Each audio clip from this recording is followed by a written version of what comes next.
Hello, and welcome to the 24th Annual Get Lit Festival. I'm Kate Peterson, Director of Get Lit Programs, a nonprofit organization housed within Eastern Washington University. Our program is responsible for Get Lit, Washington State's longest-running annual literary festival, which hosts readings, writing workshops, craft classes, panel discussions, and much more. We hope you enjoyed this year's festival, which culminates right here tonight with our final virtual reading. Over the course of 4 days, we presented a robust lineup of over 40 in-person and virtual events featuring over 60 writers from our region and beyond. All of our virtual events, including the full lineup from 2021's festival, are available to watch anytime on our YouTube channel free of charge. If you would like to be part of next year's festival, we will be taking submissions from May 1st to October 1st, and guidelines can be found at getlit.submittable.com. Now I'd like to welcome Luke Leinberger, Get Lit's Assistant Coordinator, who will introduce tonight's event. Thanks, Kate. I would like to welcome you to our Regional MFA Reading, an event that has been a festival mainstay for many years. We are excited to be presenting this reading virtually, as it has allowed us to expand our reach to a total of 7 regional MFA programs. Tonight, we are celebrating writers from the University of Idaho, Boise State, Pacific University, Eastern Oregon, Oregon State, the University of Washington, and Eastern Washington University.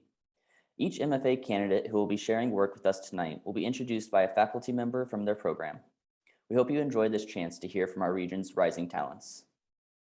Our first reader is Paul Bazani from the University of Idaho, who will be introduced by Michael McGriff. Thanks, Luke. It's such a pleasure for me to introduce one of our third-year MFA candidates, Paul Bassani, who not only is a poet who I greatly admire and love, he's also a poet who defies at every turn easy definition. He'll be reading work from a manuscript called Method Acting, which is a really fleet-footed, searching, broad-ranging collection of poems that explores grief alongside avenues of intellection, all of which is surrounded by explorations of cinema, linguistics, common experience, and a sort of excitement for befuddlement and intellection. I love Paul's work. I also think Paul is the best dressed poet in America. And it's my great pleasure to introduce to you Paul Bassani. I'll say a few more things before Paul reads, and that's that as someone who works intersectionally between fiction, poetry, translation, and hybrid forms, I see in Paul's work an excitement to be defined by nothing, which to me is the highest compliment I could give to anyone's work. So it's my great pleasure to introduce Paul Bassani. Thank you so much, Mike. What a generous introduction. I've loved working with you and under you at Idaho. So I'll be reading 3 poems tonight from the collection that Mike mentioned called Method Acting. I'm going to read the first poem in the collection, which is a proem, and then what is currently the last 2 poems. So the first one is called By Dint of Little Else. Peanut butter and ice cream won't mingle. Poured whole milk on both, but I was dead in the dream for 5 months. A fawn knows about the weather. Sigourney Weaver knows about the weather. The fish flakes fall like a patch of snow outside the patch of shade it fits within. I don't recall ever seeing an owl in a tree. One can draw one. It's like a manatee, rudimentary lines. I've penciled our date in, bagels for lunch and squabbles in the sedan. We don't need another fern. Capucine had 3 cats. Capucine had a lissom nape. Capucine jumped out of her apartment. But I never went through an ancient Egypt phase. Aware of being dead for 5 months, the bottom burner detached from its cables. Confessed to an artist my ignorance of joinery. Glue works on all levels but the beautiful, and Jane Fonda's films will pacify the pissy. I am an actress. It's hard to act expired, but one can easily feign confusion. The lotus candle is a recent acquisition. woke up parched after lying dead, out of lentils and toilet paper. A manatee's nose is surprisingly dimensional. Well, yes, it's an animal. Every day, the grass abloom with ice flakes, fish flakes for Algernon that Boudica won't touch. Jane Fonda as Kitty Twist made do in a dusty pipe, took a bite out of Tony Perkins to recapture the gist of the dream. Cadaverous with joie de vivre. Okay, I actually misspoke. The next poem I'm going to read is not one of the final two. It's towards the latter third or fourth, and it's called Nice Time Formula.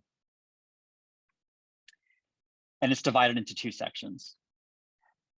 What we heard above us was less a titanomachy than the neighbor's adieu, but a little bedizenment does our senses good, and I'm weary of granting pathogenic potential to the drops I feel on my calf from time to time.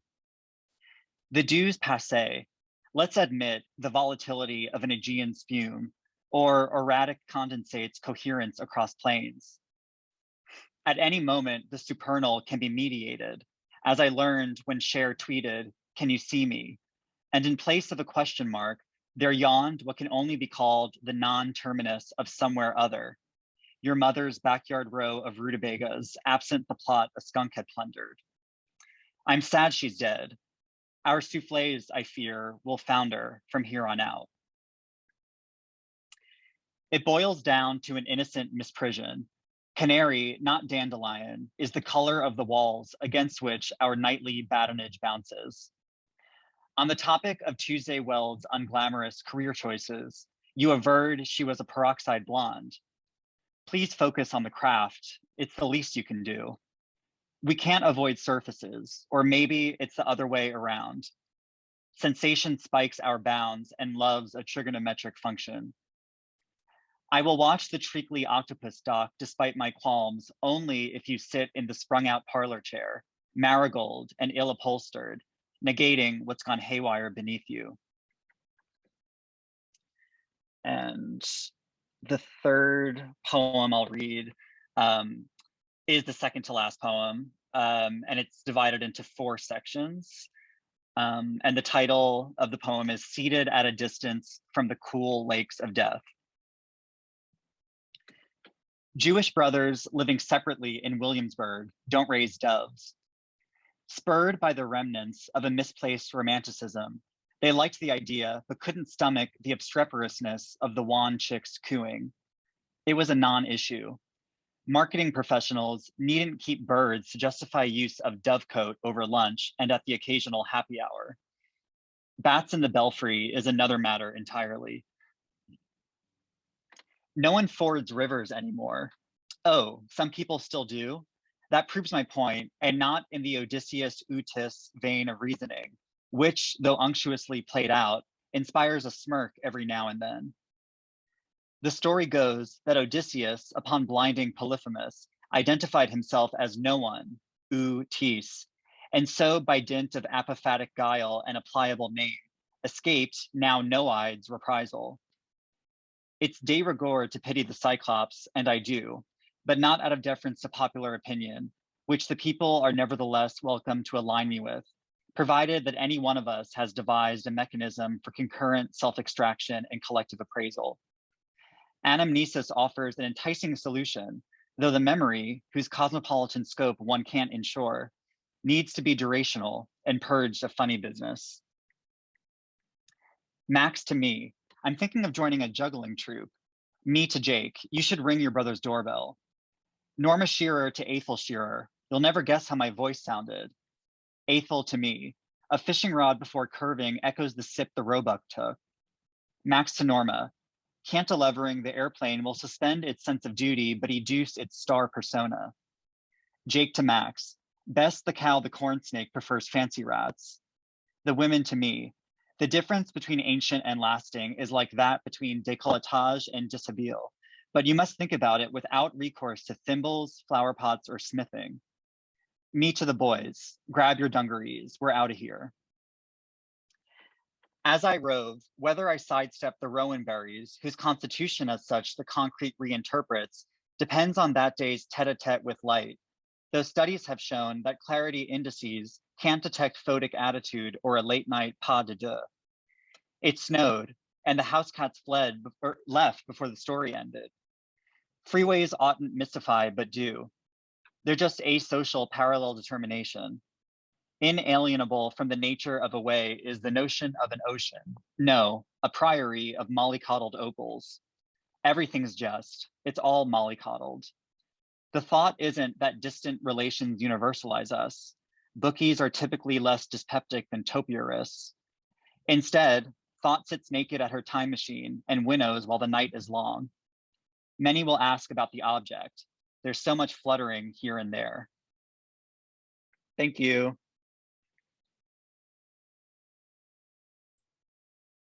Thank you so much, Paul. Our next reader is Natanya Bixar from Boise State, who will be introduced by Mary Lowry. Hi, it's so great to be here. My name is Mary Pauline Lowry. I'm a visiting assistant professor at Boise State, and I'm here to introduce Natanya Bixar, one of our third-year MFA students. I feel it's really a technicality that Natanya is my student and I'm her professor because I've learned much more from her than she has from me, I feel sure. Natanya is a brilliant writer and educator. She's a San Francisco native. She's hilarious and a lover of action movies. She can write as convincingly about oyster pirates in the late 1800s as she can about wayward artists and tech bros in the Bay Area today. Her nonfiction has appeared in Self magazine, and her fiction has been published in Subtropics and the Indiana Review. I'm really excited to listen to her read today from her novel in progress about oyster pirates. It's narrated by Ada, who is in her 40s at the time that she's telling this story, but she is recounting a tale of when she was 19 years old. Thank you so much, Mary. It's great to see you. It's great to be here. Thank you for that wonderful introduction and for everything that you have taught me. You have taught me so much. So yeah, I'm reading aloud today from my novel in progress. It's called I Used to Weave Crowns, and yeah, it's about oyster pirates. Which were a thing in the Bay Area in the late 1800s. Jack London was an oyster pirate, and he inspired one of the characters in the novel. So I'm just going to read from the opening. When I woke up, I was thinking about a gray parrot I once knew. People from that time come to me the same way, before I am fully awake, though I almost never remember what the dead say. I heard the parrot's voice, saw him bob his head from the shoulder of the boy we called French Frank. Fais attention, fais attention. That was the parrot's favorite phrase. The parrot spoke French and another language no one understood. For this and other reasons, I felt for that bird a great affinity. Delicate white feathers ringed his eyes, which were tiny and black and attuned, glinting with a wary intelligence. French Frank had won the parrot in a game of casino. Nights when we drank, French Frank wrote himself notes on newspapers, scraps, the backs of letters, notes to remind himself of what he had to do the next day, or to record things we said, or mostly to record things that Ellis said. This was all 30 years ago now. I still have French Frank's notes. Sometimes I rifle through those papery piles, hear Ellis's voice. Alcohol tells the truth, he says, but its truth is not trustworthy. Some of French Frank's notes are to-dos. Many say only, feed the bird. Fais attention.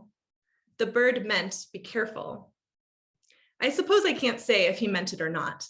So long as I am endeavoring to be accurate about things, the literal translation of the French is not be careful. The direct meaning is different, more practical. Fais attention, the parrot says. Pay attention. I have a false memory of the parrot the night French Frank got shot. The bird spreads his wings and lifts off as French Frank crumples on the shoal. In moonlight, oyster shells glow, gray and white like rotten teeth. I have the smell first, the tang of gunpowder. Then I have the sound, huge, piercing, more crack than bang.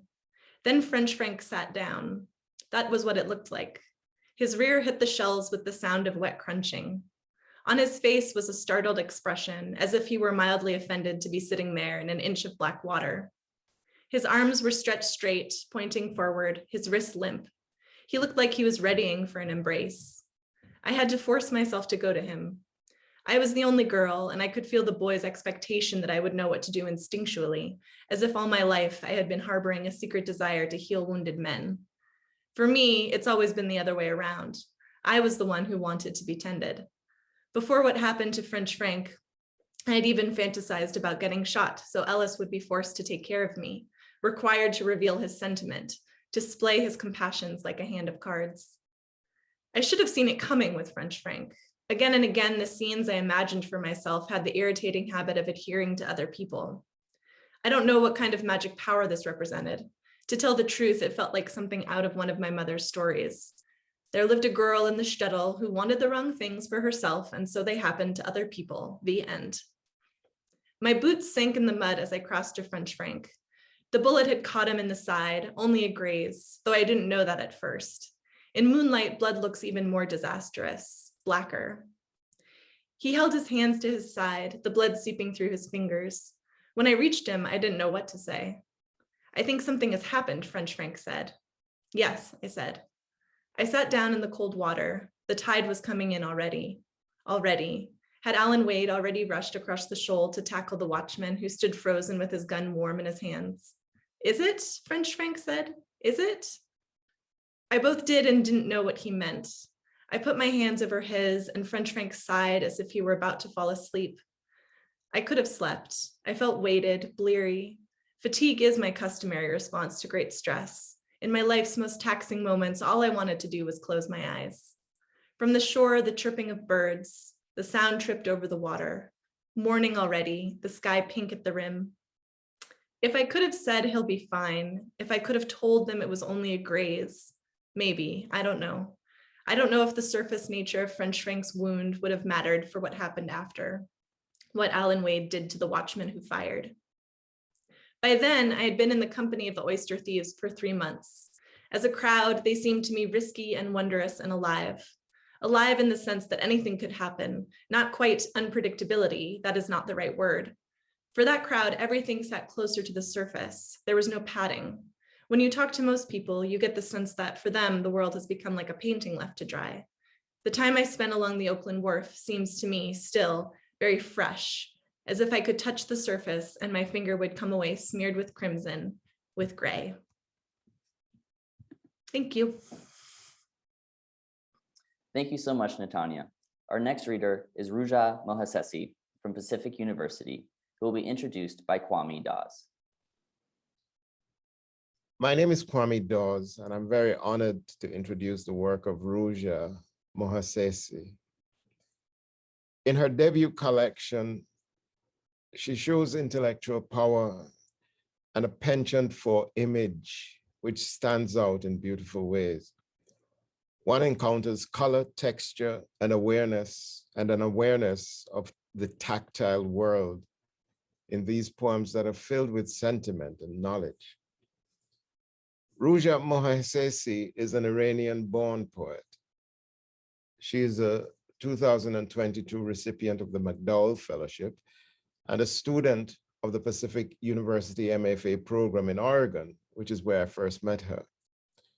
Her first poetry manuscript, titled When Your Sky Runs Into Mine, was the winner of the 2022 annual Elixir Poetry Prize and will be forthcoming in 2023. Her poems and book reviews have appeared or are forthcoming in Narrative Magazine, Poet Law, Rhino Poetry, Southern Humanities Review, Calyx Journal, Ninth Letter, Grim City Review, and the Adroit Journal, and elsewhere. It is my great pleasure to introduce you to a voice that I think will continue to grow in power and in resonance in the future. So this is my way of saying thanks to Ruja Mohassessi for her wonderful work.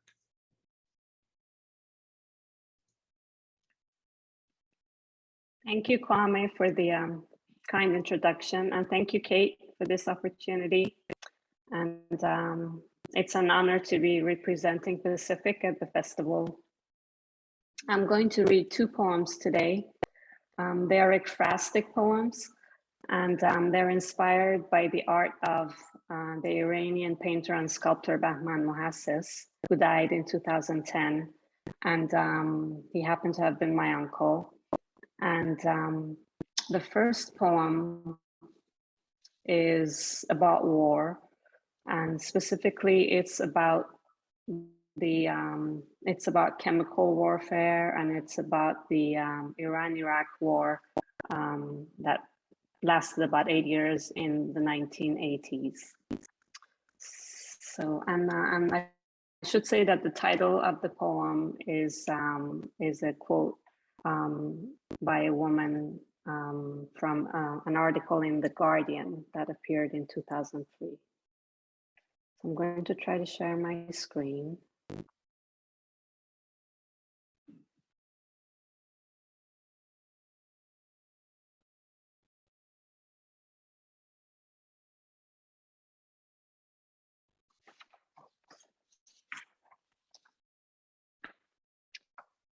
They were blind and mad.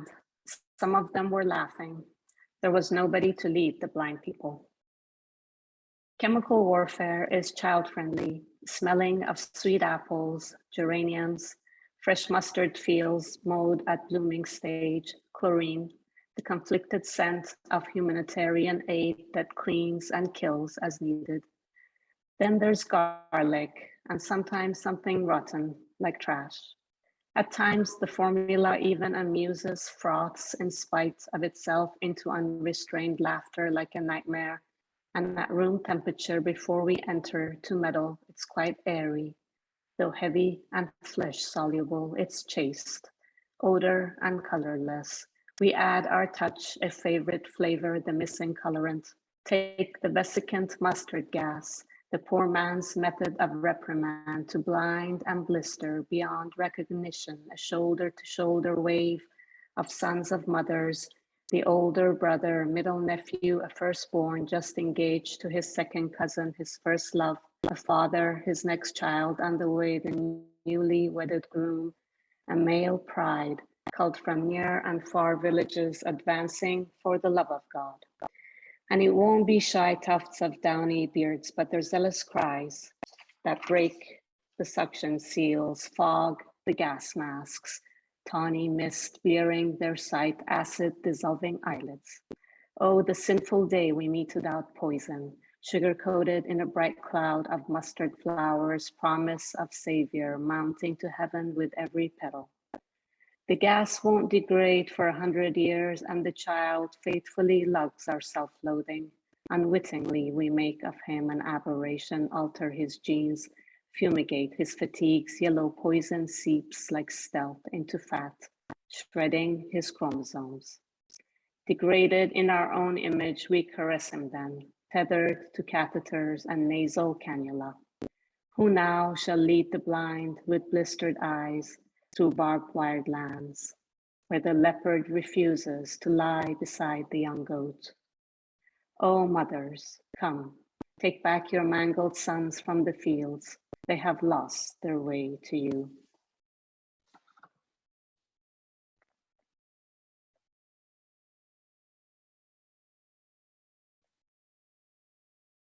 The second poem is also about war.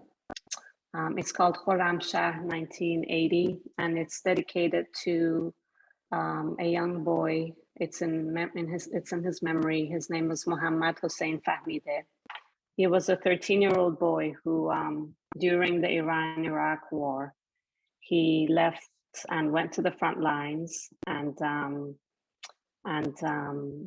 during one battle that took place at this place called Khorramshahr, he threw himself under an Iraqi bomb, an Iraqi tank, and with wearing a suicide vest, and because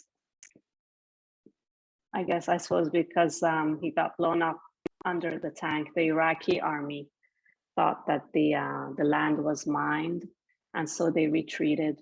And that day, the Iranian army won the battle because of his action, and so the Iranian government sees him as a national hero. And this poem is in the voice of the mother.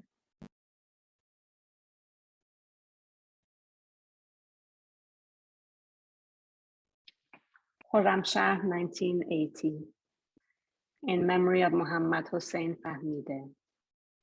And this is a ghazal. We were soft fed the sweet dirt of our homeland, each day some new blessings of war. Husband, I tip that olive beret over your hazel eyes, dazzled by the trappings of war. May this embroidered tulip keep you, I prayed, stitching God to your chest, 4 double-edged crescent swords soldered to a dagger, the flower weapons of war. Once you left us, our son flushed as a redbud, his temples wrapped in a green headband, stood shoulder to shoulder with his friend and recited for me his lessons of war. Remember them after school, one chasing the other out and into twilight. Now here they sit, cross-legged on the Tabrizi rug, bowing with the teardrop medallions under the naked bulb. They rock to and fro, their voices broken with the sweet cadence of surahs. Our home, husband, is a nest for amorous nestlings of war.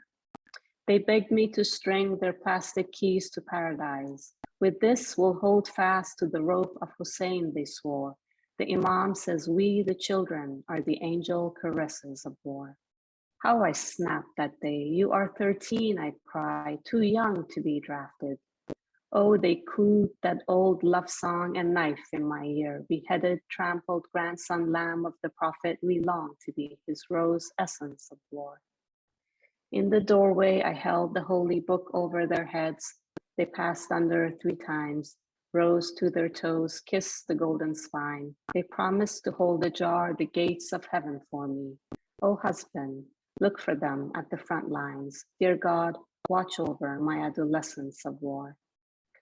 On a clear Thursday, Muhammad Fahmideh wrapped his body in a shroud of grenades and cried, oh God, pull the pins, roll me down these green hills of Khorramshahr. Husband, won't you come home now? In the courtyard, a lone mourning dove now sings of war. Thank you.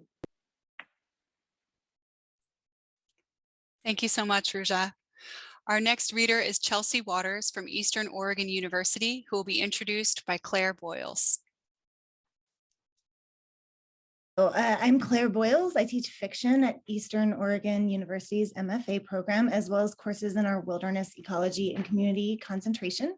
My short story collection, Site Fidelity, has been longlisted for the 2022 Penn Bingham Award, the Best of the West Awards, and is a finalist for literary fiction in the Colorado Book Award. But I'm here to introduce Chelsea Waters, who is or has been a whitewater rafting guide, a freelance editor, and instructor of composition at various colleges, as well as at the Washington State Penitentiary, and a volunteer for immigrant rights and community health. She is also an emerging writer to watch. Chelsea writes with power and beauty and clarity about rural communities in Idaho and Montana. Her characters hold deep convictions that put them at odds over some of the most pressing issues of our time. How do we balance economic prosperity with conservation and stewardship of natural resources? How do we support one another through tragedy? How have our ideas of privacy changed over time? What is and what is not worth sacrificing for love? And what will women and with them society lose if reproductive freedom is further stripped away? Chelsea's stories are immersive and essential. I am thrilled that she has agreed to represent Eastern Oregon University's MFA program in the Get Lit Regional Reading, and I promise you, you are all in for a treat. Thank you, Claire. That's very kind of you. I'm going to read an excerpt from an early chapter in the novel I'm working on. The novel is called Gaujai. It's about a fictional river town in Idaho where the story is based. Different chapters are told by different points of view. This chapter is told from the point of view of Lucille, who's an older woman who has previously worked in logging camps as a cook. and she's been kind of a de facto midwife. Yeah, thank you again, Claire, and thank you to Get Lit for having us. All right. In their evenings on the porch, Lucille and Avery don't discuss the night of the fire, but it sits with them, a third presence in their midst. Avery had come pounding on Lucille and Clifton's door at 3 a.m, waking them to the blaze just downstream at the dormant mill site.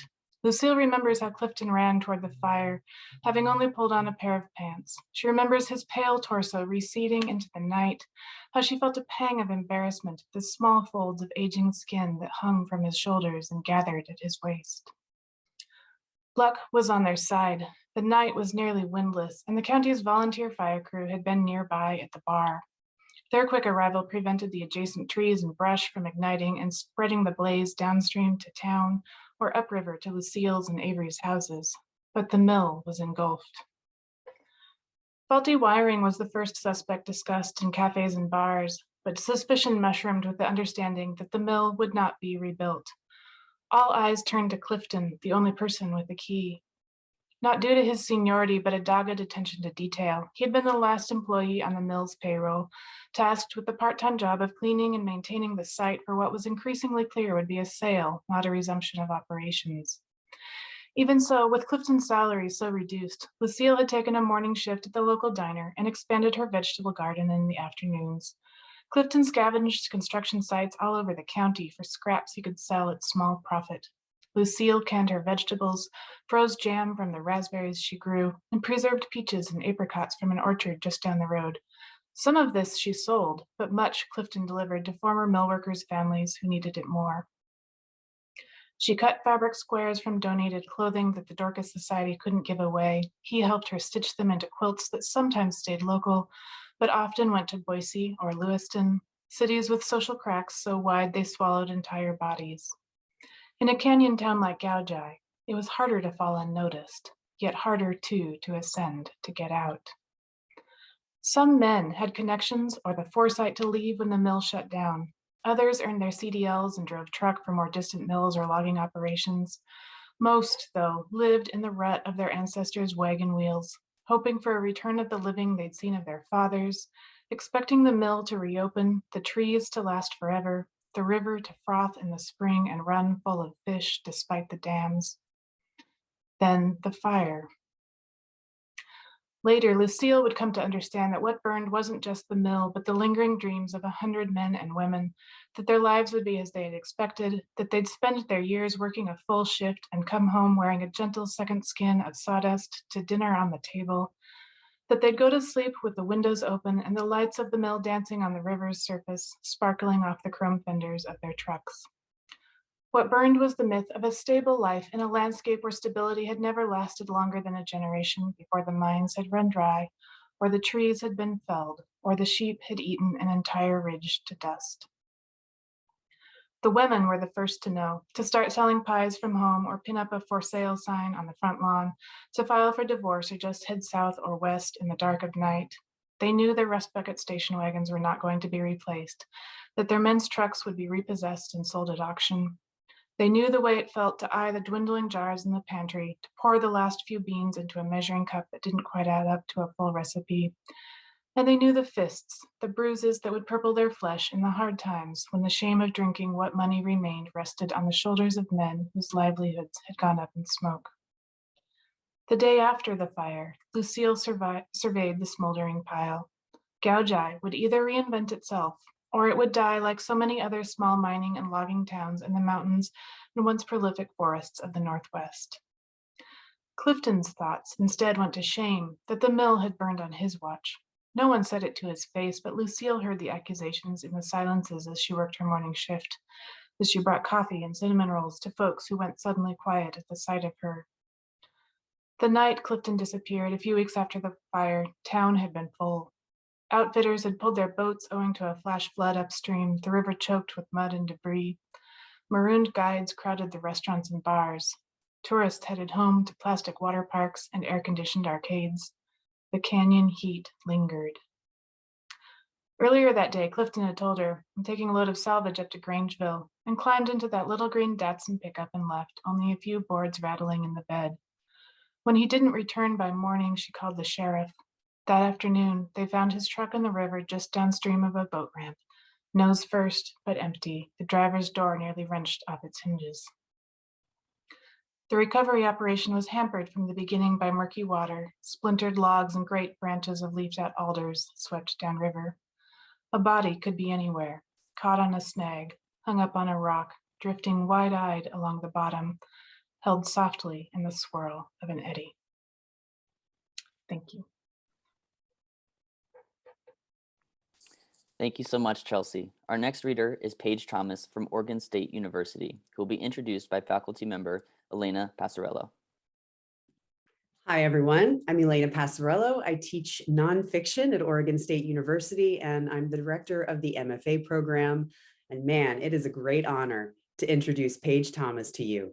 She's a second-year nonfiction candidate in Oregon State's MFA program, where she teaches both creative writing and composition, and she works as the blog editor for the Attic Institute of Arts and Letters in Portland. Paige received the 2020-2021 Provost's Distinguished Graduate Fellowship, which is the largest and most prestigious prize awarded throughout our university. I think she received this award for her ambitious and nimble nonfiction, which balances both innovation and heartfelt personal storytelling, showcasing a rare skill in both. Paige was the recipient of, I already read that part, guess what? During her time in undergraduate at the University of Idaho, she received both the Hoag Family Centennial Literary Scholarship and the Leishman Reed English Award for her writing. Paige's work appears in Hobart, Noble Gas Quarterly, and the Sonda Review, and she runs our MFA program's monthly reading series with gusto, I might add. It's a great honor to have her as part of our team, and I'm so excited to introduce her to you tonight. So please welcome Paige. Thank you, Lena. And also thank you for Get Lit for having me. I will be reading a condensed version of a short essay that is quite different than the writing I'm working on in my thesis currently. The working title is called On Men. On Men. The only stories I've been telling lately are about men. I wish there were less of them, these stories, these men. At first, I thought that at 24, I had simply entered a new phase of life, an inevitable stepping stone to becoming a more introspective woman living within a patriarchy. I mean, not really. These men worried me. I had put particular energy into cultivating their absence, yet here the menfolk arrived, and here the menfolk remained. I should be more clear. The men of my stories are not important men. They are not my friends. They are not men that I particularly hate. I've not had sex with these men. If the men were on the TV show Bridgerton, I would not need a sizable dowry to convince one to marry me. They are not men of any spectacular achievement. The men of my stories are more specific, or I guess more general. They are peripheral to my life. I'm hesitant to even call them acquaintances. They are briefer than that. Let me tell you a story. It begins with a man who lived in the same dorm room I lived in during my freshman year of college. He lived up on the 11th floor. I lived on the 10th. Every now and then, this man would leave an unripe, unpeeled banana on my bedroom's doorknob. I would come back to my room after class, and the banana, bright yellow or sometimes a little green, would just be resting there. I figured out this man was the banana culprit by accident. On one of the days that the fruit appeared, I stepped into our building's elevator and the man was there. He started to chuckle once the door shut. It was only him and me in the elevator. After going down 2 floors, I turned to him and asked, "Are you the one putting bananas on my doorknob?" And the man's face split with laughter so intense, he tucked his face behind the collar of his shirt. The elevator dinged. That was all the explanation I got. Or I can tell you a story about the man with red hair who also lived in that same dorm. We rode the elevator down together. Once, I was polite. I answered his questions. I smiled. There was nothing extraordinary about our interaction, so I was surprised when, later that day, the red-haired man knocked on every door of that 11-story building until he found mine, up on the 10th floor, and asked for my name, told me how hard he had looked for me, and demanded I give him my number. I did. He texted me. I blocked him. Or the man who sat next to me in a poetry workshop. He was an entrepreneur. His newest business endeavor was a scented beard oil company. On the first day of class, he asked me to sniff his facial hair. He leaned in, his chin inches from my face, and said, "Smell the beard." And I said, "No, thank you." He listened to me. He sat back in his chair, only to lift my hand up from my desk and run my fingers through the hair around his mouth. No residue. See? Or the man I ghosted on a dating app after messaging with him for a few hours. I just wasn't that into it, yet when I stopped replying, the man did not assume that I was uninterested in him. He assumed that I had died. Naturally, he called the university I studied at and the non-emergency police number repeatedly until the university released my address to the police department and 3 cops showed up at my front door to perform a wellness check. They told me a friend of mine was worried about me. I told them I was talking to all of my friends. If I were to be honest, I should say that these men have never not been here. These stories are as old as me. You see, the doctor who pulled me from my mother's birth canal with his 2 hands was a man. Even the sperm that swam up to my mother's egg belonged to my father. From the very beginning, I have been shaped by or forced to accommodate men, regardless of how well I know them. So it seems fitting, appears inevitable, that I end with another story about a man. Except this time, I'm going to tell you about my perfect man, my downstairs neighbor. For months, I've lived above him in my studio apartment by myself. The first time I saw him, I thought I was seeing a ghost. He was so old, so close to death that his skin is nearly translucent. His age spots and the dark purple of his nose are the only colors on his body that ground him, that make him real. Every few hours, he lights his cigarette by the mailboxes, and I leave my apartment and walk down the stairs. We nod at each other. Every time I come back, we nod again, and that is all that we do. That is why he is perfect. He's perfect because I do not know his name, and he does not know mine. I do not even know what his voice sounds like. Not once over all the months that we have lived with only my floor and his ceiling between us has he tried to insert himself into my life. Not even the time that I fell down the entire flight of the apartment's outside stairs after a night of freezing rain. I know for a fact that I made quite a ruckus as my body smashed into each of the 15 steps it takes to get to the ground.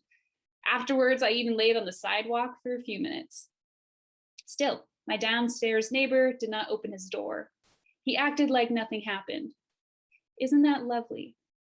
And the day that it snowed, huge meaty flakes in town, a town where it never snows and sticks. We both stood outside and let the hush of accumulating white gather at our feet. My downstairs neighbor did not make a sound. He smoked his cigarette by the mailboxes as I stood at the bottom of the stairs. It was perfectly silent. Each of us allowed an uninterrupted experience. Everything was unspoiled. And I cannot tell him any of this, so I am telling you. Thanks so much. Thank you, Paige. Our next reader is Shelby Handler from University of Washington, Seattle, who will be introduced by faculty member Andrew Feld. I'm now unmuted. Yes. Hi, I am Andrew Feld. I am a professor in the University of Washington's Creative Writing and English department. I'm a poet with 2 books of poetry, and I am utterly delighted and honored to be introducing Shelby Handler, who is a 2nd-year MFA poetry student in our program. Shelby is a queer Ashkenazi writer, organizer, performer, and educator living in Seattle on Duwamish and unceded Coast Salish land. Their recent poems have appeared or are forthcoming in Poetry Northwest, Pank, magazine Sugar House Review, The Journal, Giant Sequins, and the Right Bloody anthology, We Will Be Shelter Poems for Survival, among others. They were nominated, for the 2020 Best of the Net and was a finalist for the Palette Poetry Emerging Poetry Prize, judged by Ilya Kaminsky. Shelby has received fellowships and grants from the Richard Hugo House, Seattle Office of Arts and Culture, Gay City Arts, Asylum Arts, and the Yiddish Book Center. They are a founding member of the Jewish Voice for Peace Artists and Cultural Workers Council and a reader for Pank magazine. All of this shows you that they are a fully committed and active member of the Seattle and regional literary world. Before they entered our program, they were already well known among all the writers in Seattle. And I remember people congratulating us in the program when the word came out that Shelby was joining our program. Their poems are, sorry, I'm a little up. That let me collect myself. Shelby is the rare student for whom, as a creative writing professor, one is rendered almost completely superfluous, generally having to worry or maybe debate that a word might belong here or maybe should be at the end of the line. Their poems are formally compressed and accomplished. The amount of life and energy they can put into a small space is truly remarkable. There is absolutely nothing superfluous in their highly lyric poems, which manage to combine a rich sense of family and social relations with a sense of deep commitment to the natural world in all of its red and teeth and claw reality. I think of some of her images like somebody amputating seeds from the cartilage of a pomegranate, which managed to turn the simple act of eating a fruit that we have all seen into something natural and bloody and wondrous. There's humor in their work. And as when she says, most miracles do not formally belong to a congregation. And richness, their work is, as I said, appearing in journals across the nation. And I am sure there will be a book, a marvelous book soon in the offering for all of us. And at this point, I am just very happy to be reading their poems and to be introducing them here. Shelby Handler.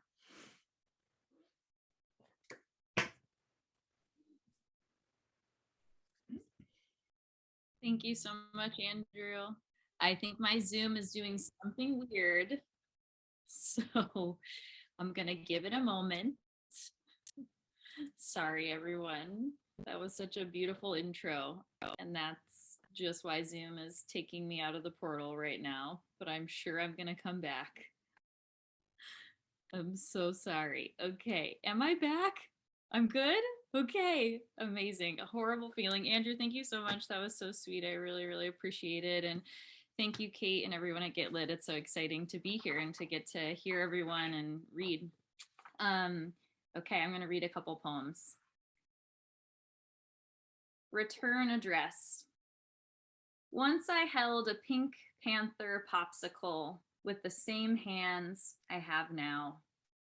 I didn't care that the treat barely resembled the cartoon. I wanted to be filled with pink. The eyeballs were red gumballs. I popped the left one out with my tongue, chewed it up quick. Before spitting, I peered through the panther's empty socket at the house I grew up in. This is the only place I've come home to. I hold the melting keyhole to my squint, seeing everything. The wild rose and oak stump and milk crate, the lilac bush I can stand beneath. Okay. 4 orphans. The place I'm driving away from is where my mother was almost born. Inside a red Chevy, idling in front of a bar where her father was drinking the amount of whiskey needed to burn a hole big enough for his daughter to enter the world through. My grandmother stranded in the passenger seat, laboring and unlicensed, elbows propped on her sweating belly, pale and wide as a star about to burst. They made it to the hospital. My mother, second youngest of 7, inherited a fear of cars and 2 memories of her father before he died. The first left a blue constellation in the shape of a fishing pole along her spine. The second, moonrise with him on a silent porch beneath twilight's warm bruises. The place I'm driving towards is where I will crawl out of the passenger seat of my girlfriend's upside down car. On Mother's Day, on our way back from visiting her mom, we will spin out and flip, suddenly bloody and shuddering inside her Honda, belly up in the spring downpour. We will land facing concrete, our noses 9 inches from the ground. Unbuckling slowly, I'll think of my mother as we climb through the jagged window, of how she refuses to drive on highways as I step into the middle of one, remembering she believes she can only be kin with grandchildren that bust from my gut, not my love's. A stranger nearby the wreck will swaddle me in a crocheted blanket heavy as rain. She will give me a bouquet of carnations. My right hand so sequined with windshield, I can barely hold the flowers. These were supposed to be for orphans, she will say. Take them.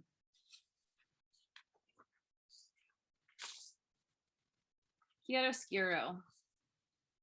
Curled like her fist, her foot, skin stretched, tiptoes clenched towards the soul, calloused by every stroll that led it here, exposed and untouched by the whole room, except the shadows swaddling their torsos, latched on, both bodies at the mouth, the lip. 2 girls pestling one another on a twin bed, headlights stippling hip bone, clavicles, chin, as one suckles the armpit of the other, the light melting into white ribbons over her working tongue, as if she is loosing milk from deep within the other one. Neither of their mothers know they are here. Neither of their mothers know who they are. Everything slows. She bears stretch marks pearled by streetlights. Her silhouette between her bodies and hers as she lowers her chest into the other, space betwixt closing, close, glowing through her enclosure. Her darkness coats hers. A flesh cloaks a form. Each other births each other. Across their throats, a shadow flutters.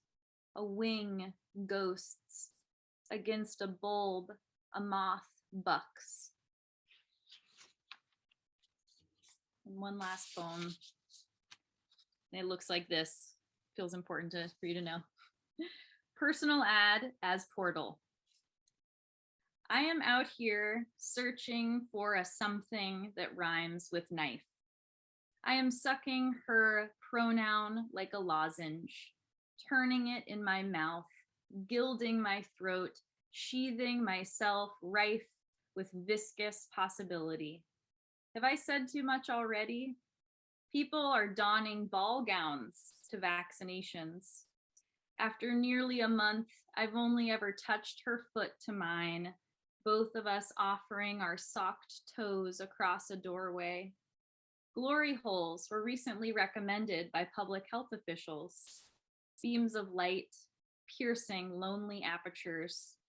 She likes how much I talk about portals. We walk a path 6 feet apart behind a barefoot girl, fresh from the lake, my feet falling into her disappearing footprints. Yes, I am seeking the moon outside my window, but also someone to help me peer between the pines. Before this ad, all I had was a bag of raw brisket between my thighs driving home from the butcher. That is still all I have. I'm not willing to give it up. Oh, but now I want a life where I show her the lost mitten that a blackberry vine grew through, straight, sharp as a nail. It is spring. The light lifts the green growth. I hack another rhubarb stem with a blade, too dull to be quick or clean of strife. I won't tell her what I want yet, for the barely any other words rhyme with it. Thank you so much. Thank you so much, Shelby. Our final reader tonight is our very own Sam Swain from Eastern Washington University, who will be introduced by faculty member Gregory Spatz. I'm Greg Spatz. I'm the program director for the MFA program at Eastern Washington University, and it's my pleasure to introduce Samantha Swain. Before coming here to the MFA DWU, Sam Swain and I had many long phone conversations, over the course of which I became increasingly convinced that I had to recruit them into the MFA program here. COVID was a new and even more alien force in our lives at the time, spring of 2020. And it seemed like a long shot that moving here to Spokane from California would make sense for Sam, or anyone else really, but especially for Sam, given all the risks and unknowns and given Sam's immune-compromised status. All of our courses had moved to an online format indefinitely anyway. Why not shelter in place, Zoom to class, or just wait it out and reapply? There was concern, too, that given the general focus of our program on more traditional literary fiction and Sam's preference for fantasy, maybe we weren't the most ideal program. But the more we talked, the more I was sure I wanted Sam to be here, and the more certain I was that I had to make the program really work for them. Something in the writing itself compelled me, or maybe it was Sam's probing thoughtfulness or scientific background, and the fact that all of a sudden immunologists were in the news every other day, and that there was such a compelling narrative already in the fact that Sam had spent so much time becoming expert in understanding their own medical situation first, and was choosing now to stand back from that kind of expertise and academic discipline in order to focus on writing, because writing felt so necessary and vital and made a different kind of sense in a world that overnight seemed, and still mostly seems, to have become nonsensical. When Sam chose to accept our offer of admission and later to move here from California for the start of classes, it felt not just like a personal or programmatic triumph, but a triumph of hope and tenacity over the alternatives. And happily, despite the challenges and difficulties of our so-called moment, Sam has thrived in the program as a writer, as a vibrant part of this very special COVID year cohort of fiction writers, and as managing editor of Willow Springs Magazine.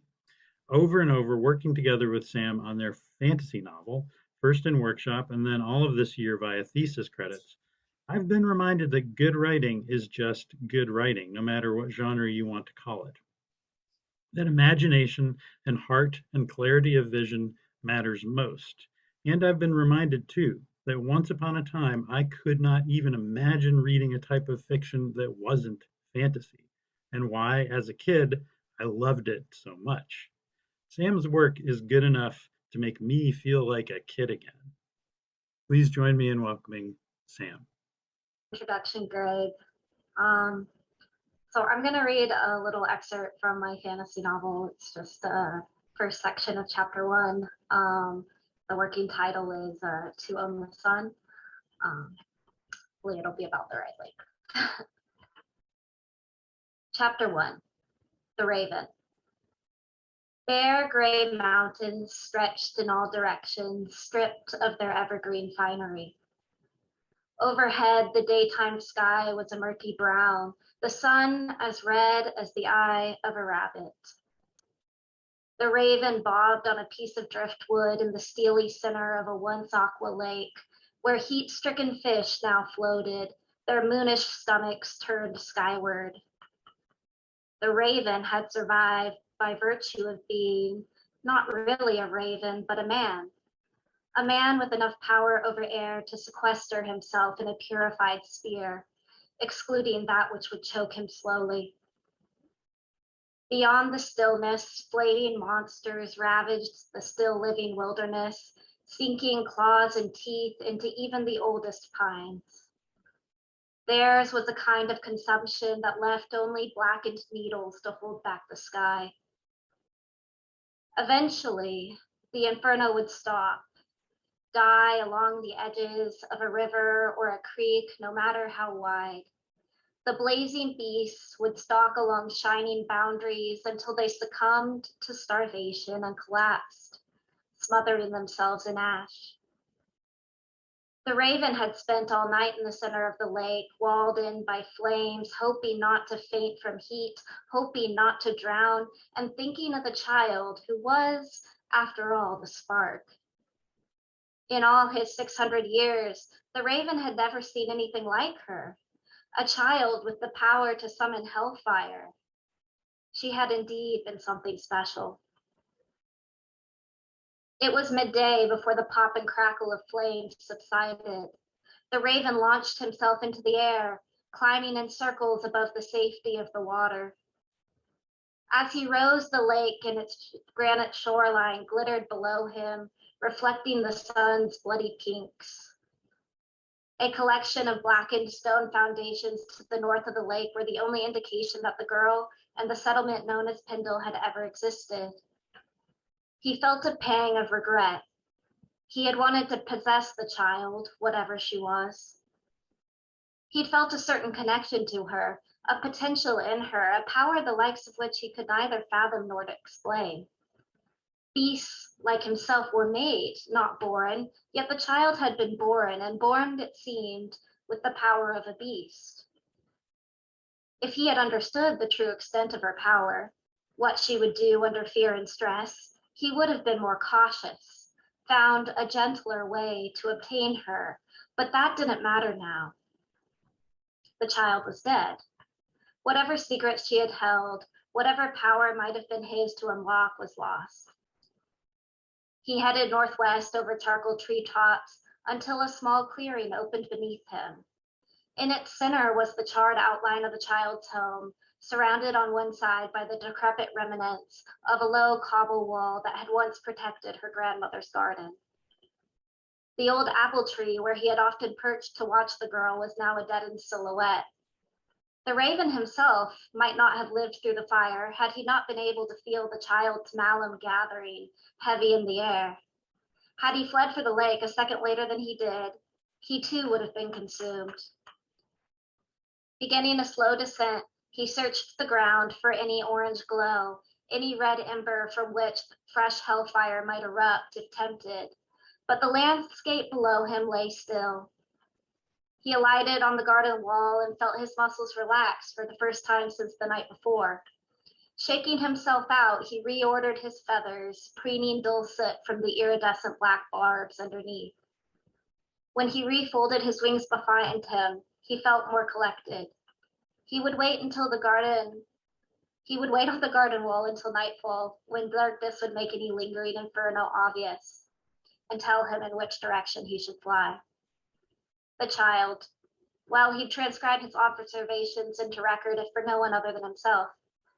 She had at least been something new, something to break the lethargy of the current century. He had not been remiss to watch her all those years. The stone wall was mercifully solid beneath him, and as he appreciated how it didn't pitch and roll like his piece of driftwood in the lake, the raven heard a whine, a tender half whimper. He cocked his head to the side and found barely audible, painful breathing from the direction of the lake. It couldn't have been more than 10 paces from him, but all he saw was ash. Taking to the air, he glided towards the gas, searching the ground. When the breathing grew fainter, he circled back, and there, not far from the corpse of the apple tree, an ash pile was rising and falling. The raven turned in tight circles over the breathing mound, afraid to land. If any residual cinder still breathed in its depths, he would burn. He returned to the wall and plucked a feather from his chest. Swooping low, he dropped the feather onto the mound where it landed lightly and failed to burst into flame. He settled himself over the feather, his feet sinking into gray powder. The mound was soft, and it was indeed moving. He cast the ash away with a few powerful wing strokes, and the large mound gave way to a smaller mound, on the side of which a charred half-moon-shaped nub almost resembled an ear. The raven hopped forward onto the would-be shoulder and leaned close to the blackened face.